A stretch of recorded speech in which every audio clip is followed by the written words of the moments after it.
Ազգային ժողովի մեծարգո նախագահ, հարգելի պատգամավորներ, սիրելի հայրենակիցներ,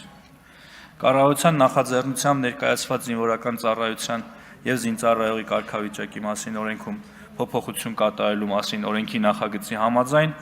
նախատեսում է շարքային կազմի պարտադիր զինվորական ծառայության 24-ամսյա ժամկետը փոխարինել 17-ամսյա ծառայության ժամկետով։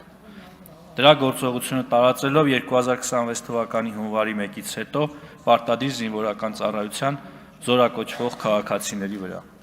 2025 թվականի ձմեռային զորակոչի շրջանակներում զինված ուժերի համալրումը սկսելու է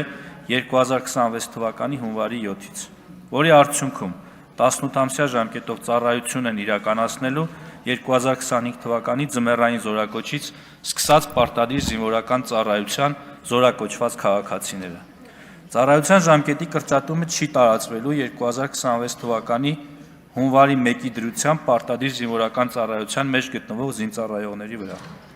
Շարքային կազմի պարտադիր զինվորական ծառայության ժամկետի կրճատումը հնարավոր է դարձել վերջին տարիների պայմանագրային զինվորական ծառայության գրավչության ավելացման և ընդլայնման ուղղությամբ կատարված շարունակական աշխատանքների շնորհիվ, պաշտպան հայրենիաց ծրագիր, ատեստավորման համակարգ, արհեստավար սերժանտական համակարգի ներդրում և այլն։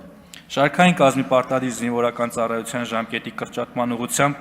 քայլերի ձեռնարկումը նախատեսված է կառավարության 2021-26 թվականների ծրագրով։ Հարգելի պատգամավորներ, օրենքի նախագիծը հավանության է արժանացել Պաշտպանության և անվտանգության հարցերի մշտական հանձնաժողովի կողմից։ Խնդրում եմ օրենքի նախագիծն ընդունել առաջին ընթերցմամբ։ Շնորհակալ եմ։